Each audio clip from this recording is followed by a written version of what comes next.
বিশেষ করে সারা বাংলাদেশের হিন্দু বৌদ্ধ খ্রিস্টান আদিবাসী যাতে শান্তিতে থাকে, তাদের ওপর হামলা না করা হয়, তাদের মন্দিরে আগুন না দেওয়া হয়, তাদের বাড়িঘর ভাঙচুর করা না হয়, একই বক্তব্য দিয়েছেন আমাদের নেমাতুল থানা বিএনপির সংগ্রামী সভাপতি, বারবার 3বার এমপি জনাব ডাক্তার মোহাম্মদ সালেক চৌধুরী।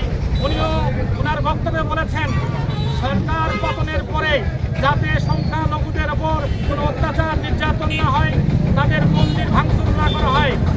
সেই আলোকে সরকার পতনের পরে শেখ হাসিনা ফাঁসির সরকার পতনের পরে আমরা হাজিনগর ইউনিয়ন বিএনপি প্রত্যেকটা মণ্ডপ, দুর্গা মণ্ডপ, কালী মণ্ডপ, লক্ষ্মী মণ্ডপ পাহারা দিয়েছিলাম।